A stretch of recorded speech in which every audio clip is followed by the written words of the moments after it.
Bem, o IDES participou, foi convidado pelo Pacto, na época, para apoiar na construção do Pacto, especialmente na política de investimento social privado do Pacto. É um enorme prazer para a gente estar junto com eles nessa caminhada, ajudando a espalhar a palavra não só sobre investimento social privado, como também quanto ao investimento social privado em equidade racial. Inclusive, o Pacto já esteve presente em palestrantes, panelistas em vários dos eventos que o IDES tem realizado junto a filantropos, empresas e organizações da sociedade civil. Normalmente acho que todos aí que estão na plateia presencial e na plateia remota, aliás, eu adoraria estar com vocês, infelizmente eu fui diagnosticado com Covid na segunda-feira, teve toda uma lei de Murphy, né? Hoje já deu um apagãozinho de luz aqui no meu bairro, faz uns 15 minutos, a Claro quase que cortou a internet no bairro, então, mas por enquanto está tudo sob controle, tá? Minha voz está boa, já tomei um xarope, mas eu gosto de começar a falar de investimento social privado em equidade racial simplesmente mostrando essa foto, né? Acho que essa foto deixa bem claro para a gente de que as empresas não são ilhas, né? Vocês conseguem imaginar como no longo prazo, e aqui casando um pouco com a fala do Fábio, né? Como é que no longo prazo essa empresa pode prosperar? Imagina que essa empresa venda produtos alimentícios, biscoito, iogurte, ou seja lá o que for. Como é que essa empresa poderia prosperar num cenário de tanta desigualdade social? Dificilmente essa empresa conseguiria prosperar no longo prazo. Ela pode talvez prosperar no curto prazo, mas ela dificilmente teria a sua sustentabilidade no longo prazo. Então, daí vem que as empresas, antes de mais nada, claro, elas devem existir para maximizar o lucro, elas devem, e aí eu tenho até uma opinião pessoal, até jogando contra a minha atuação, acho que as empresas, até antes de fazer investimento social privado, devem endereçar as questões raciais da porta para dentro, né? Até porque para evitar práticas como que a gente chama de blackwashing, né? Como foi também o greenwashing na questão ambiental, ou seja, empresas que poluem muito, que compensam plantando árvore milhares de quilômetros. Daí não faria sentido uma empresa fazer investimento social em equidade racial enquanto tenha práticas discriminatórias e racistas para dentro dos seus muros, se você parar para pensar. Então, aqui a ideia é de que uma empresa, para prosperar no longo prazo, não só deve gerar lucro, ser competente nas suas atividades, endereçar suas questões sociais, ambientais e de governança internas, mas também contribuir para a melhoria do seu entorno. Até porque dificilmente essa empresa terá, no longo prazo, trabalhadores qualificados para trabalhar nela e assim aumentar sua produtividade. Dificilmente ela terá consumidores para consumir seus produtos num cenário de tanta desigualdade. Um outro dado que eu acho que aqui é um outro panorama de uma pesquisa do GIF. O GIF é o grupo de empresas, de institutos e fundações empresariais. Eles têm uma série de publicações chamada O ISP Pode Ajudar, né?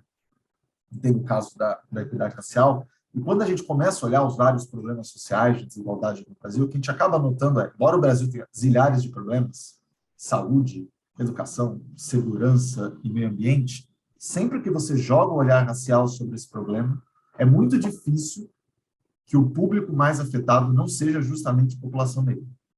E aí, quando a gente vai para o mercado de trabalho e educação, isso é muito claro, violência e segurança pública é muito claro, e quando você vai para a saúde e meio ambiente, assim mais. Então, no Brasil, necessariamente, o S do ESG passa pela equidade racial. Se você faz investimentos sociais privados com o olhar da equidade racial, não necessariamente sejam organizações que lidem diretamente com o combate ao racismo, mas também você vai acabar, de certo modo, endereçando grande parte dos problemas brasileiros se você trouxer o olhar da equidade racial.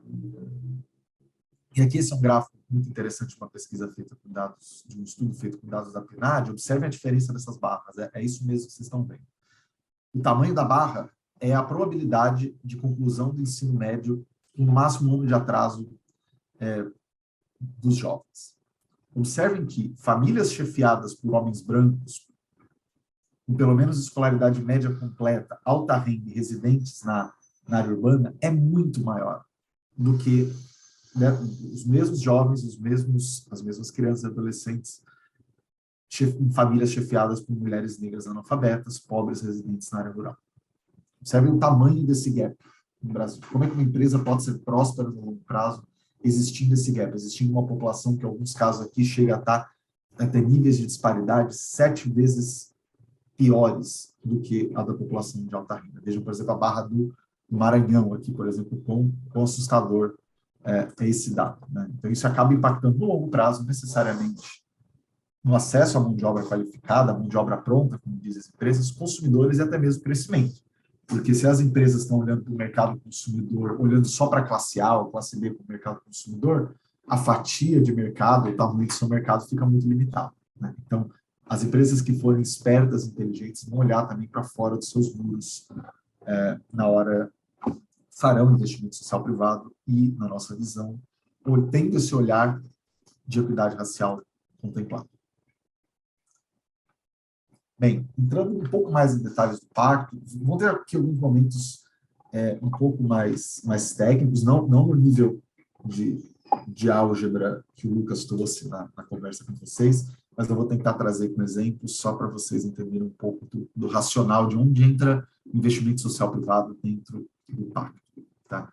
A lógica do investimento social privado dentro do pacto é que ele compõe o IER nível 3, ou seja, o índice ESG de equidade racial no seu terceiro nível, ou seja, ele abre uma possibilidade para que as empresas tenham um melhor rating, uma melhor nota de equidade racial ao fazer investimentos sociais privados em equidade racial ou com olhar de equidade racial.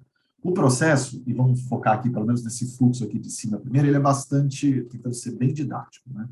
Começa primeiro definindo, bem, essa empresa deveria, então, fazer investimentos sociais. Mas qual o tamanho desse investimento? O tamanho mesmo em reais. Então, primeiro existe uma fórmula para levar a esse valor de referência para o investimento social privado. Evidentemente que nem toda empresa precisa fazer esse valor sugerido, ela pode fazer menos, e, idealmente, ela faria até mais desse valor sugerido. Depois que ela aloca esses recursos, depois que ela descobre, perdão, esses recursos que são calculados pelo algoritmo do pacto, ela deveria, então, alocar esses recursos em causas ou atividades, projetos que enderecem a questão da equidade racial, principalmente aquelas afeitas à educação e ao mercado de trabalho e combate ao racismo que são trazidas pelo pacto. A gente sabe de milhares de causas que afetam a população negra no Brasil, nós mesmos falamos, citei aqui, educação, saúde, até mesmo se você for entrar na questão de cultura, na questão de meio ambiente, mas aí o pacto, eu vou falar isso com mais detalhes mais para frente, ele é muito assertivo de dizer, olha, a gente precisa ter um pouco de foco para saber como é que a gente mudou, de fato, o ponteiro nessa questão. E depois que as empresas descobrem o montante e alocam para as diferentes causas e as causas de endereçamento da questão da desigualdade racial, é que ela deve selecionar as intervenções e organizações que executarão esses projetos e atividades. Bem, vamos para a primeira etapa, então. Essa forma parece muito complexa, mas ela não é. Eu vou tentar trazer um exemplo bastante didático. Essa fórmula aqui, ela basicamente está dizendo o seguinte: quanto mais desigual racialmente é uma empresa, maior é o seu investimento social de referência. É o ISP que ela deveria fazer. E o que essa fórmula diz? E para ela eu vou trazer um exemplo de uma empresa que tenha, quem tiver com papel e caneta vai ver que é um exemplo bem simples. Digamos que essa empresa tenha 110 colaboradores, sendo que 100 deles estão em ocupações cujo requisito é o ensino médio completo, e 10, esses 110 em ocupações do ensino superior. Lembrando, por que a gente faz essa segregação para cômputo do investimento social de referência entre ocupações de ensino superior e ocupações de ensino médio? E parte da mesma premissa que vocês viram lá atrás na palestra do Lucas. Ou seja, de que o pacto quer fomentar não só que uma empresa, por exemplo, de construção tenha vários pedreiros ou ajudantes de obra negros, mas que também tenha lideranças e engenheiros negros em posições de liderança. E aí a variável que a gente consegue para saber se uma posição é um potencial de liderança ou não, muitas vezes é o ensino médio ou o ensino superior. Então, temos lá uma empresa com 110 colaboradores, 100 ocupações de ensino médio, 10 ocupações de ensino superior. Imaginamos que essa empresa opere somente em São Paulo, onde a proporção de negros na população, por nosso exercício, é de 30%. Ocorre que essa empresa, em ocupações de ensino médio, ela, em vez de ter 30%, ela tem 20% dos seus colaboradores. Ou seja, em vez de ter 30% de 100, ou seja, em vez de ter 30 colaboradores negros, ela tem 20 colaboradores negros. Ou seja, ela tem um déficit de 10 colaboradores negros em ocupações de ensino médio. No caso de ensino superior, essa empresa está mais desalinhada ainda. Ao invés de ter, de seus 10 colaboradores, 3 negros, que seria 30%, ela tem somente 10%, somente um colaborador negro em cargos de liderança. Portanto, essa empresa tem déficit de um colaborador negro em cargos de liderança, que a gente assume é uma proxy para cargos ocupados em ocupações majoritariamente de ensino superior. O que essa fórmula faz? Basicamente, toda essa conta que eu fiz do déficit de 10 colaboradores de ensino médio e 2 colaboradores de déficit no ensino superior, ela é resumida por esse P menos BEM vezes EM.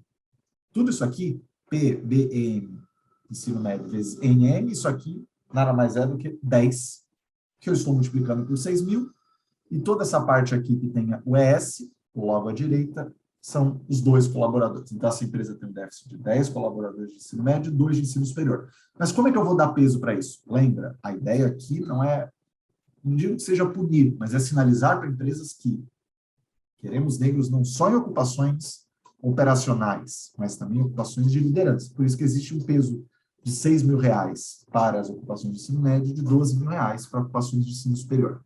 Esses números foram feitos com base em dados públicos quanto ao custo médio de uma educação pública de qualidade ao ano para o ensino médio, de R$6.000 ao ano, um estudo baseado no estudo da Próspera Educação, e R$12.000 ao ano é um custo de ensino superior, de um curso de administração de ensino superior muito bem ranqueado em rankings internacionais. Tá? Então, na hora que você faz essa conta, mas essa conta o Pacto vai fazer através do seu algoritmo, você tem lá o resultado em centenas de milhares de reais, em milhões, em dezenas de milhões ou até centenas de milhões de reais. O que o Pacto faz, então, existe esse investimento de referência, como o Pacto não quer punir e quer tornar esse movimento cada vez maior, tangível, factível para as empresas, ele colocou um teto ali de 20 milhões ao ano por grupo econômico nesse começo. Né? Porque a gente sabe que muitas empresas muito grandes, né, quanto maior a empresa, maior pode ser o déficit. Vocês podem ver que 2 empresas, o mesmo percentual de desigualdade racial, a empresa maior vai ter um ISRI muito mais alto, porque ela é maior, ela tem um número de colaboradores maior. Então, para não desmotivar a adesão de algumas empresas, colocou-se um teto aqui, a princípio, de 30 milhões de reais ao ano por empresa. Tá? Então, dessa forma, surgem basicamente 3 consequências interessantes. Quanto maior o desbalanceamento racial da empresa em benefício de não negros, sempre levando em conta as regiões que a empresa opera, essa conta fica muito mais complexa quando a empresa opera em mais de um estado, por exemplo. Mas quanto maior o desbalanceamento racial da empresa, maior o risco. 2 empresas com a mesma proporção de desbalanceamento, digamos, 2 empresas que têm um déficit de 10% de colaboradores negros, aquela empresa que tiver mais colaboradores, ou seja, a empresa que for maior, vai ter um risco maior, certo? Porque provavelmente ela tem um faturamento maior. Certo? E aqui, como eu falei para vocês, que é um desejo do pacto, desde a construção do IR nível 1, lá que o Lucas apresentou, a ideia de que você coloque um peso maior para ocupações de ensino superior que normalmente estão atreladas a cargos de liderança. Bem, uma segunda informação que eu já tinha adiantado um pouco para vocês é o seguinte, o pacto, ele quer endereçar a questão da equidade racial, mas ele não consegue endereçar todas as questões que afetam o desequilíbrio racial no Brasil. Por exemplo, o pacto aqui não se propõe a incidir sobre questões como saúde, sobre acesso por exemplo, cultura, como eu posso dizer, como orquestras filarmônicas, por exemplo. Não é disso que o pacto trata, ou mesmo da restauração ambiental no território. Tá? O pacto, para saber como é que ele vai mexer o o ponteiro na sociedade, ele vai nessas questões que acabam impactando mais diretamente as empresas, e também é uma ideia para que as empresas vejam o apelo do pacto, vejam como os seus investimentos sociais privados vão acabar conversando com a sua agenda ESG e a sua sustentabilidade a longo prazo. Então, o que o pacto definiu é de que a empresa poderá alocar os seus investimentos nessas 5 grandes causas, digamos assim: ensino técnico superior, ensino médio, ensino fundamental, ensino infantil, primeira infância, ou seja, pegando todo o espectro de investimento educacional, ou seja, desde a primeira infância até o acesso direto ao mercado de trabalho. E, por fim, o que foi um pleito muito interessante das organizações de liderança negra, esse pilar mais abrangente para combate ao racismo estrutural, como direito, vida, combate ao racismo, cultura, empreendedorismo e mercado de trabalho. E, claro, para dar certa flexibilidade às empresas, existem bandas, né, mínimos e máximos que podem ser alocados dentro dessas áreas, de modo que a empresa consegue fazer ali um mix, né, para chegar aos seus 100%, operando ali dentro desses mínimos e máximos. Uma coisa que já é importante deixar claro é esse último pilar de direito, vida, combate ao racismo, cultura, empreendedorismo e mercado de trabalho, para ser computado para o investimento social privado, que vai poder dar pontos para a empresa no seu ranking, a gente vai falar desses pontos lá para frente, ele deve ser feito exclusivamente para organizações com liderança negra, ou seja, organizações que tenham dentro de sua liderança 50% mais um de negros. No caso das outras frentes, existe um percentual de investimento feito em organizações com lideranças negras, que é pequeno no começo e que vai aumentando com o tempo. Ou seja, a lógica aqui é não só de que a população negra seja beneficiária majoritária, seja beneficiária dos investimentos, mas que também ela seja um agente de transformação através da gestão dessas organizações, por entender que não faria sentido que todos esses programas sociais, os projetos sociais a serem apoiados, sejam liderados por organizações brancas, senão você acabaria perpetuando para fora dos muros no seu investimento social privado um racismo estrutural, uma desigualdade racial que você está querendo, inclusive, endereçar para dentro dos muros nas ações afirmativas. Então, aqui é para até guardar uma coerência lógica com o desejo de implementação de ações afirmativas. E aqui, né, um critério que é bem claro,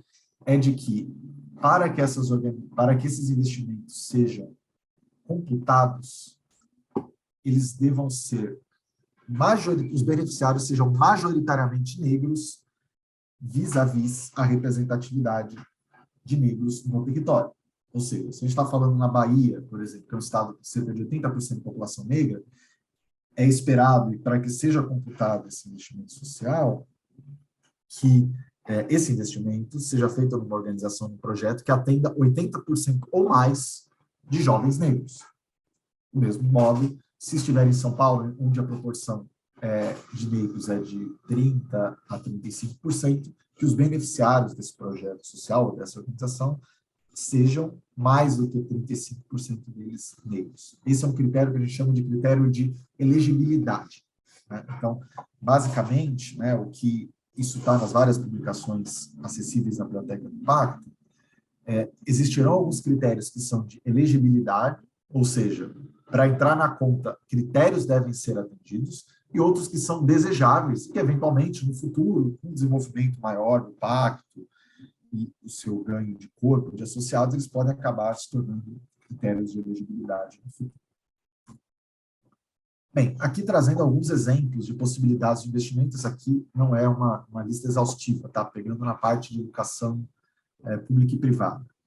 Poderia ser considerada a formação de gestores e líderes negros na educação pública e privada, formação de professores, ações de correção de fluxo escolar, lembrando, beneficiários majoritariamente negros, bolsas de estudo para jovens negros, conscientização antirracista na escola, equidade racial entre os professores, materiais e aplicação da Lei 10.639, que trata da cultura, da história e cultura afro-brasileira, e programas voltados à conscientização racial e envolvimento de pais responsáveis da comunidade. Lembrando, essa é uma lista não exaustiva e, pelo menos, a gente que é fã de investimento social privado, de organizações do terceiro setor, sabe que existe um espectro muito maior e de intervenções cada vez mais criativas no âmbito da educação, como também existe no mercado de trabalho. Então, no mercado de trabalho estariam consideradas, né? O mercado de trabalho está naquela última linha exclusiva para organizações de lideranças negras. Desenvolvimento de hard e soft skills, né? Então, por exemplo, atributos e formações que sejam hoje tidas por algumas das empresas, ou pelo menos vocalizada por algumas das empresas como barreiras, digamos, à contratação de pessoas negras, como acesso a idiomas ou skills, habilidades de liderança, iniciativas para empregabilidade de negros, programas e projetos voltados ao empreendedorismo negro, inclusão de profissionais negros em cadeias produtivas estratégicas. A gente sabe que muitas vezes até uma coisa que aconteceu no passado com o programa de cotas, por exemplo, é de que cursos considerados de elite, como direito ou medicina, até com política de cotas, esses jovens entravam nas faculdades, mas muitas vezes eles não tinham condição de continuar no curso, dado o alto custo, né, desse curso, e o que acabava também acarretando em consequências para a falta de equidade racial nessas profissões, como no caso da medicina. Então, é super bem-vindo o apoio a projetos que visem a inserção desses profissionais negros em cadeias produtivas estratégicas, como, por exemplo, medicina, tecnologia, indústrias criativas e tudo mais. Bem, aqui, com a setinha rosa, eu vou tentar apontar, a gente vai trazer aqui uma série de critérios, né, de critérios ou de fatores que estruturam tanto os materiais do pacto, mas em rosinha eu vou destacar os critérios que são de elegibilidade, ou seja, aqueles que devem ser considerados de qualquer modo para entrar na conta.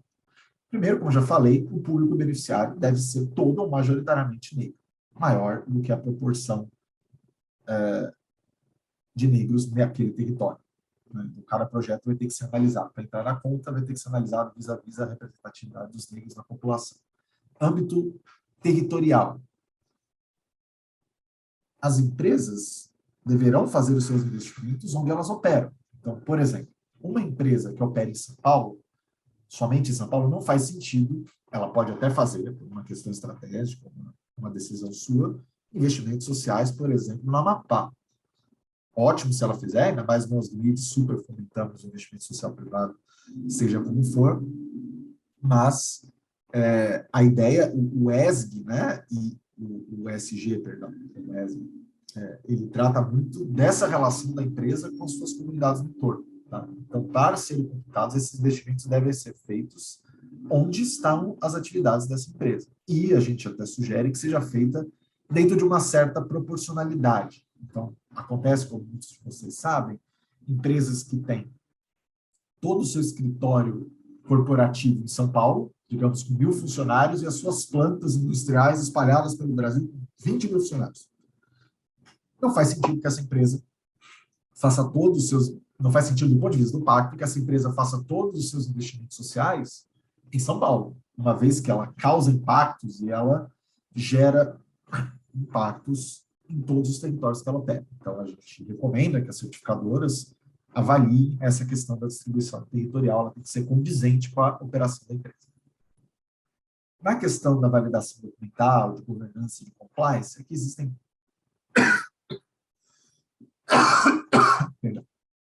boas práticas que a gente recomenda, como a validação de constitutivos, como estatuto, regimentos internos, certidões negativas, ou até mesmo demonstrativos financeiros, auditados ou não. A gente sabe que não só organizações lideradas por negros, que normalmente tendem a ser subfinanciadas, como organizações da sociedade civil no geral no Brasil, nem todas têm os recursos para, por exemplo, fazer uma auditoria das suas contas financeiras. Então, embora seja uma boa prática de governança, de compliance, de prestação de contas, a gente acredita que isso não seja mandatório nesse começo. Mas, eventualmente, essa empresa pode, e seria muito bem-vindo se ela apoiasse essas organizações no começo a se profissionalizarem, a estarem mais uma governança mais robusta ao longo dos anos. Tá? Isso é até uma demanda trazida por muitas organizações de lideranças negras. O acompanhamento e transparência no sentido da prestação de contas, monitoramento de resultados, né, saber o alcance dessas iniciativas, saber quantas pessoas foram atendidas, qual o perfil desses atendidos, quantas atividades foram feitas, isso também é uma boa prática, e que a gente espera que as empresas fomentem isso de uma maneira muito baseada em confiança e também de mentoria junto às organizações apoiadas. E, claro, sempre que possível, que as empresas apoiem projetos e organizações que façam alguma mensuração de impacto, que tenham alguma evidência de que aquelas intervenções geram impactos sociais. Sejam elas avaliações internas, externas ou avaliação de projetos realizados por outras organizações, mas que sejam similares. E num dos apêndices ao pacto, que é disponível na página do pacto, a gente traz aqui algumas práticas no sentido de avaliação de impacto.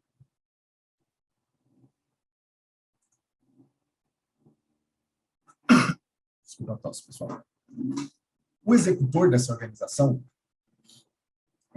aqui isso foi uma questão que o pacto se defrontou bastante, se deveriam ser apoiadas somente organizações da sociedade civil, sejam associações ou fundações. A conclusão que se chegou é de que, idealmente sim, mas óbvio que existem hoje em dia vários negócios de impacto socioambiental, até mesmo cooperativas, até empresas do sistema B, até mesmo coletivos, ou seja, organizações não formais, que executem esses projetos. Então, até para não causar uma segregação desnecessária, né, uma reserva de mercado desnecessária, que isso optou por uma ampla gama de possíveis executores. Até chegou a se cogitar, e isso não está escrito aqui, mas que é uma possibilidade, de que as próprias empresas sejam executoras desses projetos, muitas vezes. A gente sabe que em regiões mais remotas do Brasil, muitas vezes não existem organizações empreendendo projetos sociais, ou são muito poucas. Às vezes é uma Santa Casa, às vezes é um coletivo cultural, mas não necessariamente organizações formais, educação e mercado de trabalho. E muitas vezes uma empresa tem uma universidade corporativa lá para atender os seus funcionários. Então, até mesmo a empresa poderia computar essa universidade corporativa, os investimentos na universidade corporativa, desde que sejam segregados os investimentos feitos para não colaboradores. Acho que essa é uma questão muito importante, ou seja, uma empresa oferecer uma bolsa de MBA ou de doutorado, de mestrado para um colaborador seu negro, é maravilhoso. Ela oferecer um curso da sua universidade corporativa em liderança para um torneiro mecânico que trabalha na sua planta é incrível, porém, uma questão de evitar a dupla contagem. Esse tipo de investimento no seu próprio capital tem muito mais a ver com as ações afirmativas, que a gente está falando em IR nível 2, do que com investimento social privado. Porque esses tipos de investimento acabariam, de certo modo, um investimento no próprio capital humano da empresa. Então, elas podem ser consideradas para as ações afirmativas, mas elas não são investimento social, uma vez que elas estão olhando da porta para dentro. Tá? Então, isso é muito importante quando elas forem, sejam elas executadas pela empresa ou até por organizações da sociedade civil. Os beneficiários devem ser pessoas de fora da empresa, não podem ser seus colaboradores. Aqui, trazemos a questão da liderança, então, naquele eixo de direito, vida, combate ao racismo, empreendedorismo no mercado de trabalho, as doações, para serem elegíveis, devem ser 100% destinadas a organizações lideradas por negros, 50% mais uma das lideranças sejam negras, e nas demais temáticas, um aumento gradativo desse percentual de organizações, de valor investido em organizações negras, começando de 15% em 2023, 20% em 2024 e mínimo de 30% de 2025 em diante. Uma outra possibilidade bem-vinda, porém que não é um critério de exclusão, é que sejam intervenções replicáveis, porque muito da ideia do investimento social privado, nesses primeiros anos do pacto, é que as empresas aprendam uma com as outras. Então, que uma empresa aérea aprenda com a sua concorrente fazendo uma boa ação afirmativa, fazendo um bom investimento social privado, que ela possa, quem sabe, replicar ou até mesmo escalar esse projeto. A gente acredita que o investimento social privado, assim como as ações afirmativas, elas não são práticas concorrenciais entre as empresas, né? Que elas podem e devem se inspirar em práticas bem-sucedidas umas das outras. Então, seria muito interessante se os projetos apoiáveis sejam replicáveis ou escaláveis, né? Porque esse impacto possa ser aumentado ao longo do... Aqui, por fim, processo de seleção, não existe nenhum requisito, né? A empresa poderia fazer essa seleção de projetos por edital, até por seleção ativa ou carta convite. E na parte do investimento social, um pouco daquilo que eu falei, né?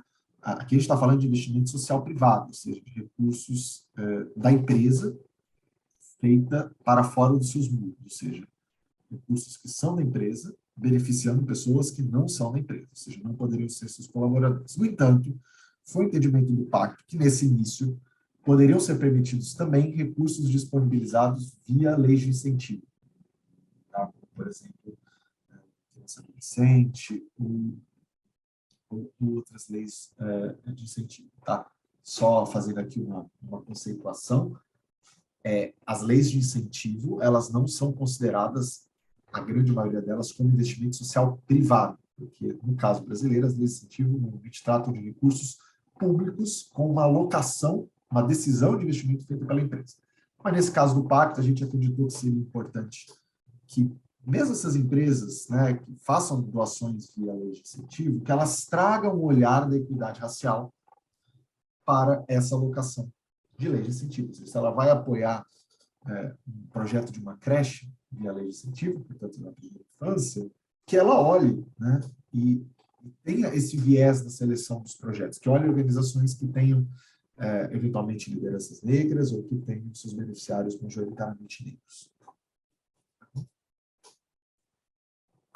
Por fim, aqui a gente sistematiza o que seria uma ficha, talvez, né? Então, todo investimento social, né? Se a gente fosse pensar para vocês que podem ser futuros certificadores, todo investimento social deveria ter ali o nome de projeto de organização, a área de investimento, então, aquelas áreas ligadas à educação, combate ao racismo e mercado de trabalho. Tem que ser num estado, ela tem um estado, uma unidade federativa onde acontece, ela tem um valor, e aí os seus critérios de elegibilidade.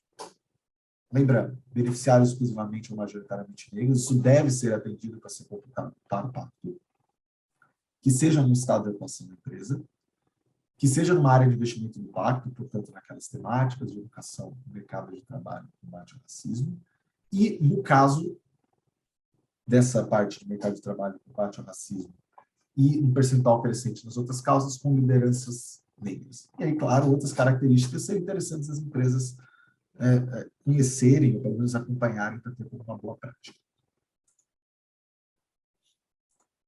Bem, por fim, aí vocês vão se perguntar, ok, você definiu, a empresa definiu o valor, ela sabe quanto que é o investimento social com equidade racial que ela deve fazer, ela aloca para as causas, escolhe os projetos ali olhando boas práticas, critérios de elegibilidade, mas aí quantos pontos que ela pode ganhar? Até para evitar, digamos, um blackwashing, né, como a gente acabou chamando desse projeto, ou seja, uma empresa lavar a sua reputação de desigualdade racial só com investimento social privado. A gente não quer uma empresa que tenha só colaboradores brancos, mas que faça um monte de investimento em equidade racial, porque ela não está endereçando, talvez, questões de longo prazo. A empresa poderia ganhar até 0,2 pontos no seu IR nível 3, ou seja, depois de computar as ações afirmativas, ela poderia ganhar mais 0,2 pontos. Esses 0,2 pontos, é óbvio, são proporcionais ao percentual do investimento social privado que ela realizar, estando dentro daquelas bandas e categorias. Uma outra questão é de que a empresa não pode, se ela tiver, por exemplo, se a nota inicial dela for menos 0,4, por exemplo, né, não quer dizer que essa empresa possa saltar mais 0,2 com ações afirmativas e mais 0,2 com investimento social privado, porque aí ela chegando a zero, ou seja, porque daí uma empresa, um consumidor, ou até mesmo um fundo ESG, olhar para essa empresa, espera aí, essa empresa está totalmente equilibrada, a gente também não quer que a empresa deixe de mudar a sua demografia só com ações afirmativas, que ainda demorariam para render frutos, ou investimentos sociais privados. Então, tem um limite ali, é o mínimo entre 1/3 do déficit dela, da nota que ela a nota negativa que eventualmente ela teve e 0,2. Aqui eu trago algumas implicações para essa forma. Então, acho que como eu já falei aqui, uma empresa que tenha 30% dos seus colaboradores no Rio de Janeiro e 70% na Bahia, a ideia é que ela faça, minimamente, 30% do seu investimento social privado no Rio de Janeiro e 70% na Bahia. Uma outra implicação é, se uma empresa tem um ISR de 10 milhões, e voltando aqui na tabela, ela tem um limite de pontos que ela pode ganhar por categoria, né? Se ela quiser investir 10 milhões, todos os 10 milhões de ensino médio, muito legal para a sociedade, mas não necessariamente para o pacto. Então, desses 10 milhões, o máximo que ela poderia computar para o pacto é 3,5 milhões, ou seja, 35%, por exemplo, em ensino médio. Tá? Porque é importante, na visão do pacto, de que as empresas investam ao longo de todo o espectro educacional e de inserção no mercado de trabalho. Isso é justamente para evitar, por exemplo, que uma empresa faça investimentos que tenham um retorno muito, muito visível e de curto prazo, como, por exemplo, bolsas de ensino superior. Então, uma empresa que ela investe somente em bolsas de MBA e bolsas de faculdade, por exemplo. E aí, mas como é que esse jovem vai chegar bem preparado para o ensino superior e para o MBA, se não houve investimento ao longo das outras etapas, das etapas anteriores do ensino? Tá? Então, uma decorrência, isso está numa planilha que está acessível para vocês também no site do Pacto, é de que se a empresa tem um ISP de 10 milhões, ela deveria computar até 3,5 milhões do seu ISP na rubrica de ensino médio para o cálculo do IR nível 3. Mídia para a tabela de educação. E aí, claro, né, vocês vão falar, poxa, Felipe, mas uma coisa é você pensar numa empresa,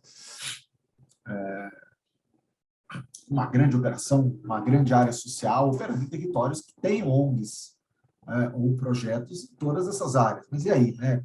Que tipo de flexibilidade eu tenho dentro desse monte de regra, né?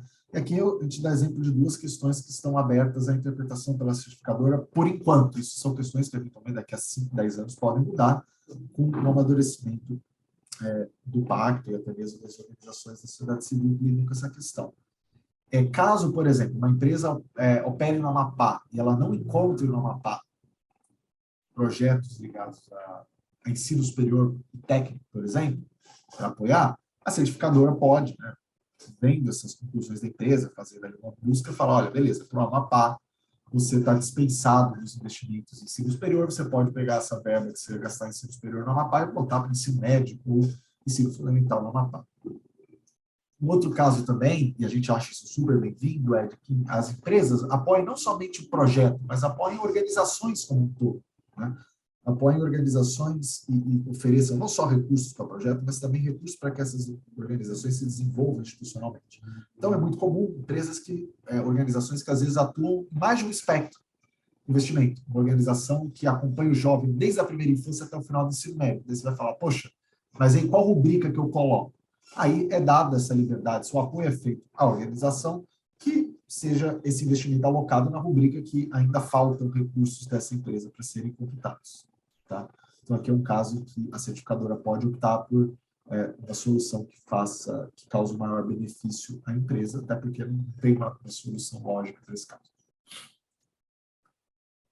Por fim, estou vendo aqui que, por enquanto, não temos nenhuma pergunta. Por fim, eu trago aqui algumas boas práticas que, no seguinte sentido, a ideia não é só que, bem, a gente falou aqui o tempo todo, né? As empresas devem mudar a sua realidade para dentro dos seus muros e também para fora. A gente não quer perpetuar o racismo estrutural para fora dos muros nessas organizações. Nós não queremos que as empresas, eu não digo nós como sociedade, mas o Pacto especificamente não quer que as empresas apoiem organizações com práticas racistas, por exemplo. Então, uma boa prática que a gente acredita é de que as empresas fomentem boas ações, boas práticas dessas organizações e projetos que ela apoia. Então, buscando, empurrando, digamos assim, ou caminhando junto com essas organizações para que elas tenham maior equidade racial dentro da equipe para que essas organizações sociais, por exemplo, tenham critérios e políticas de equidade racial para seleção e exclusão de parceiros.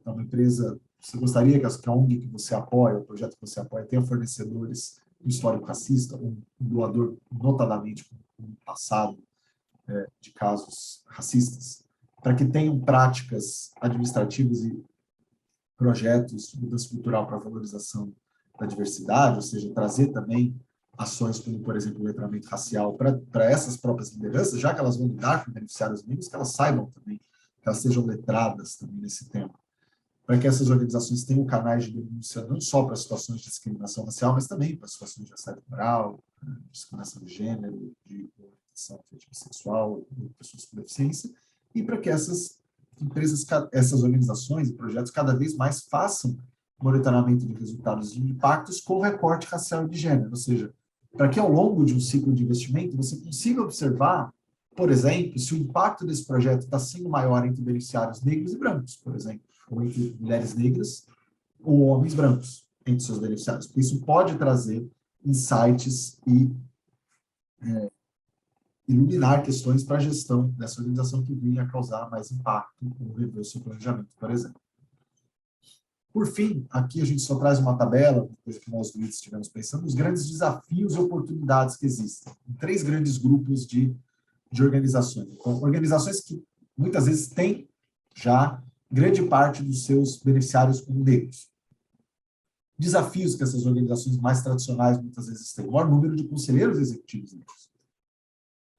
E o desafio é sensibilizar essas organizações tradicionais, como, por exemplo, ligas católicas, muitas delas bastante avançadas no tema, mas muitas ainda que não têm esse letramento, para que essas organizações reconheçam a importância do tema e do recorte racial nas suas políticas e análises. Uma oportunidade é que captar para essas organizações é captar, né, elas se adequarem e captar junto com essas empresas que vão aderir, por exemplo, ao pacto, que tenham essa visibilidade no ao tema. Existe um grupo de organizações que, hoje em dia, passa muitas vezes em muitos países, por exemplo, no Canadá ou até mesmo nos Estados Unidos, isso é uma questão que são organizações de base de liderança negra, que tem lá a equidade racial entre seus objetivos. Essas organizações, muitas vezes, têm desafios institucionais para a formalização e profissionalização de suas atividades, vencer o próprio racismo estrutural, né, um certo preconceito contra a credibilidade e relevância das suas ações, até mesmo, muitas vezes, por ignorância, por conhecer os impactos de tipos de ações que lidam com a questão da equidade racial diretamente, e também fomentar essas organizações, elas já tendem a ser subfinanciadas, muitas vezes, no Brasil, especialmente fora do eixo Rio-São Paulo. Então, expandir, né, procurar essas empresas que operem fora do eixo de São Paulo, dar uma especial atenção para essas organizações de base negra fora do eixo Rio-São Paulo, onde elas são muitas vezes negligenciadas. Outras oportunidades é que essas organizações que entendem o tema racial sejam contratadas por outras organizações maiores e até por empresas, né, para até fazer, temos até alguns aqui, organizações sociais que lidam com esse tema e que esperamos que sejam homologadoras ou certificadoras por entenderem bastante da questão da equidade racial, para que elas façam essa prestação de serviços. E uma outra oportunidade para essas organizações é aproveitar dos fundos cada vez maiores e crescentes e editais ligados à temática da equidade racial, não só de fundações nacionais, fundações de institutos nacionais, como também internacionais. E, por fim, existem organizações que são, nós chamamos de grant makers, ou seja, organizações que não executam projetos, mas que apoiam financeiramente projetos de terceiros. Essas organizações hoje têm uma dificuldade de funding, né, de acesso a recursos, porque existe ainda uma visão de grande parte das empresas e filantropos brasileiros de que para que eu preciso de intermediário, né? Só posso apoiar a ONG que executa o projeto diretamente, por que eu vou mandar para o grant maker? Né? Muitas vezes não se entende esse trabalho de curadoria e dos grant makers e até mesmo de aceleração dessas organizações que fazem esses projetos. Uma outra possibilidade, mas, por outro lado, uma grande oportunidade que surge para esses grant makers ok, talvez grandes bancos ou grandes empresas que já tenham suas áreas de investimento social já consigam fazer a seleção dessas organizações que lidem com beneficiários negros ou que interessem a questão, organizações lideradas por negros. Mas talvez empresas médias para grandes que não tenham áreas sociais poderiam utilizar essas organizações grantmakers para fazer a seleção desses projetos, aproveitar dessa expertise delas. E, claro, uma enorme oportunidade é essas organizações grantmakers ligadas à equidade racial, que conhecem esses projetos e organizações que endereçam a questão da equidade racial, que elas possam dar cada vez mais visibilidade a OSCs, a organizações da sociedade civil, de base de liderança negra, com o trabalho que o Fundo Baobá faz, por exemplo. Acho que é um enorme case que a gente tem aqui no Brasil. Gente, acho que era basicamente isso. Eu fico aqui aberto a perguntas, caso vocês tenham alguma dúvida sobre investimento social privado dentro do pacto. Obrigado e desculpa pelas interrupções com tosse e com a voz meio fanhosa. Pensando nessas 5 premissas, qual é a sua recomendação em relação à prioridade? Qual o critério que as empresas devem adotar como prioritário na hora de escolher os projetos para aplicação de recurso? Bem, na primeira pergunta, acho que eu já dei um pouco das dicas. Primeiro, colaboração. Se você é uma empresa, pegando o exemplo de Piracicaba, eu estou falando de Piracicaba hoje, você está em Piracicaba e só conhece projetos de ensino superior, converse com as outras grandes empresas de Piracicaba, que pode ser que uma apoie ensino infantil, a outra apoie ensino médio e técnico. Por que vocês não fazem um pool, uma junção dos recursos, e aí vocês diversificam, por exemplo? Elas referenciam e falam, pô, essa de ensino infantil é legal, essa de ensino fundamental é legal, e vocês repartem. Já é uma maneira estratégica de você ter parcerias nesse sentido. Então, ajuda a empresa, ajuda o ecossistema. Até porque é bom para a organização ter mais de um parceiro financiando ela, né, para não causar uma dependência desnecessária, porque não é sempre que todas as empresas estão tendo lucro, né, não tem recurso para isso. A outra é, procurem quem já sabe fazer. Então, já existe o Baobá fazendo, por exemplo, grantmaking para organizações ligadas à causa de equidade racial. Então, procurem quem já faz isso, seja o seu concorrente, seja o seu parceiro, sejam as ONGs que já operem no território. Se você tiver pouco recurso, digamos que o seu ISRI lá deu 10 milhões e você só tem 5 milhões. Você pode diversificar, você pode falar, putz, mas na hora de eu passar para o meu board, para a minha governança, as causas que mais pegam eles por enquanto é ensino superior e técnico e ensino médio. Ok, começa com essas causas que está mais fácil passar. Você não adianta você empurrar as coisas a forceps agora, daqui a 2 anos cortar a sua verba, porque as pessoas não estão convencidas. Então, mas esse é um argumento quase que tem nada a ver com filantropia, tem a ver quase com uma estratégia de negociação interna da empresa. Então, assim, testa, faz o investimento, acompanha, leva seus funcionários, casa isso com o seu programa de voluntariado. Então, se você tem 5 milhões de recurso financeiro, mas você tem voluntariado, por que você não faz os 5 milhões nas causas que o seu board aprova fácil, que é ensino médio e superior, e pega o seu voluntariado para ajudar na creche. Pega o seu voluntariado para o ensino fundamental, pega o seu voluntariado para o mercado de trabalho. Tenta casar. Uma coisa que você fala, vocês têm mais recursos, empresas, né? Falando aqui para as empresas, vocês têm mais recursos do que vocês imaginam. Agora, no sentido de como selecionar as organizações, é óbvio que se eu estou falando de organizações que têm áreas de compliance muito rígidas, elas vão ter critérios muito objetivos que elas não podem fugir. Por exemplo, se é uma multinacional, uma empresa listada em bolsa, vai existir, eventualmente, uma série de dificuldades para você doar para empresas que não estejam 100% regularizadas ou faltando certificado. Então, aí a gente tem que ser bem pragmático. Não adianta dar murro em ponta de faca. Se a sua empresa tem regras muito claras de compliance para fornecedores e doações, siga suas regras, porque você não vai querer daqui a 5 anos ser questionado com relação a isso. Mas saiba que é possível apoiar organizações nascentes, muitas vezes por intermediários. O Baobá é um caso desses. Imagino, tá? Posso estar falando uma besteira aqui. Mas eu imagino que, se não for o Baobá, outras organizações conseguiriam apoiar coletivos informais, por exemplo. Talvez uma fundação comunitária, por exemplo, que é um pilar que o IDES fala bastante. Uma fundação comunitária do seu território, dos que nós temos aqui no Brasil, no Programa Transformando Territórios do IDES, pode fazer esse papel. Você pode doar para a fundação comunitária do seu território, e aí essa fundação comunitária apoia e seleciona os projetos para você. Isso é perfeitamente possível. Esse é, na verdade, um grande modelo que funciona nos Estados Unidos, no Canadá, ou mesmo na Inglaterra. E óbvio que lá nessa biblioteca a gente tem aí uma série de boas práticas de monitoramento, de prestação de contas, de validação documental, mas acho que o importante é, antes de tudo, o realismo do que a empresa está apta a aceitar. E eu sempre sugiro fazer as coisas passo a passo. Se por enquanto é só empresa, só ONG super validada, e com relatório auditado, tudo bem.